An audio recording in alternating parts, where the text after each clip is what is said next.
할렐루야, 예수님의 사랑으로 성도 여러분을 사랑합니다. 미국의 소설가 펄벅은 그의 작품 대지로 노벨 문학상을 받았습니다. 이 작품의 배경은 중국인데 부모님이 중국 선교사였기에 어린 시절 중국에 살면서 중국인들의 땅에 대한 절실함과 애착을 작품을 통해 보여주었습니다. 가난한 중국인 왕릉 일가를 주인공으로 했던 이 작품은 서양 사람들에게 동양인의 땅에 대한 정서를 잘 보여주었죠. 중국에 대지가 있다면 우리에게는 박경리의 토지가 있습니다. 중국의 대지와는 결이 단 작품이었지만 저는 개인적으로 대지보다 토지를 더 감명 깊게 읽었습니다. 사견이지만 우리나라 문학 작품 중에서는 토지를 첫 손에 꼽기도 합니다. 토지는 모두 16권 분량의 대하 소설입니다. 경남 하동의 지주 최치수와 그의 딸 최서희를 중심으로 평사리에 살던 수많은 농부의 군상을 통해 인간의 사랑과 미움, 욕망과 애환을 그려낸 작품이었습니다.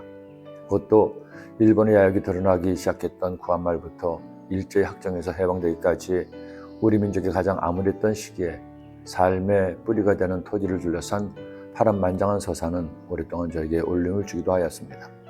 하지만 이제는 시대가 달라졌습니다.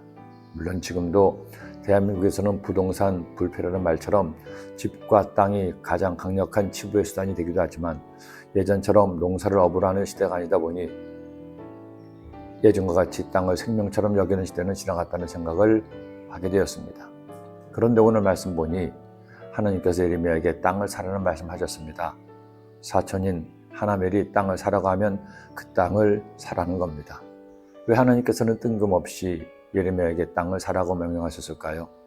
더구나 당시 유다의 상황은 땅을 살 때가 아니었습니다. 예레미야는 더 말할 것도 없었죠. 왜냐하면 당시 예레미야는 나라의 멸망을 예언하고 다녔기 때문입니다. 때는 유다의 마지막 왕 시드기야가 왕이 된 지 10년째 되던 해였습니다.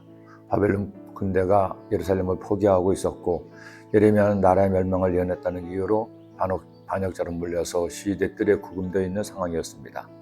그 예언대로 나라가 망하면 땅이 무슨 소용이 있나요? 모든 것을 다 빼앗기고 자신은 살지 죽을지도 모르는 상황인데요. 왜 하나님은 이런 상황에서 땅을 사라고 하셨나요? 아주 중요한 의미가 있었습니다.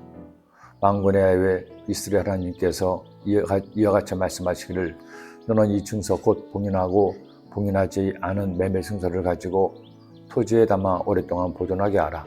만군의 야훼 이스라엘 하나님께서 이와 같이 말씀하시니라. 사람이 이 땅에서 집과 밭과 포도원을 다시 사게 되리라 하셨다 하니라. 왜 하나님께서 예레미야에게 땅을 사라고 하셨나요? 유다가 이스라엘이 영원히 버림받지 않을 것이요 하나님께서 반드시 그들을 다시 회복시켜 주시라는 징표를 보여주신 겁니다. 지금은 너희가 너희 죄 때문에 나라가 망하고 바벨론의 포로로 끌려가지만 내가 반드시 너희를 포로에서 돌아오게 할 것이다. 너희의 땅을 되찾게 될 것이다. 이 땅에서 나를 다시 찾게 될 것이다. 하나님께서는 공의 하나님이시라 이스라엘의 죄를 기억하시고 심판하시지만 그 심판의 예언과 함께 사랑의 하나님은 그들의 회복과 구원을 말씀하신 겁니다. 그리고 그 하나님의 공의와 사랑은 600년 후 골고다 언덕의 십자가에서 마침내 완성되었습니다. 하나님의 독생자이신 예수님이 하나님의 공의를 이루기 위해 인류의 죄를 대신 지시고 십자가에 못 박혀 죽었습니다. 그리고 예수님은 당신의 생명을 주기까지 우리를 사랑하사 그 사랑의 능력으로 죽음을 이기시고 부활하셔서 그를 믿는 모든 사람에게 구원을 영생을 주신 겁니다. 하나님이 세상을 이처럼 사랑하사 독생자를 주셨으니 이는 그를 믿는 자마다 멸망하지 않고 영생을 얻게 하려 하십니다. 여러분, 하나님은 의로우신 하나님입니다.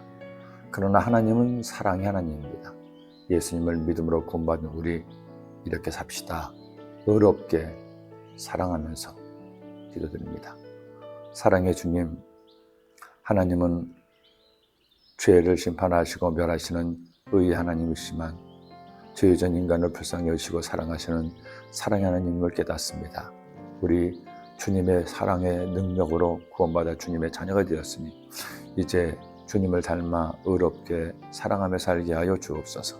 예수님의 이름으로 기도드립니다.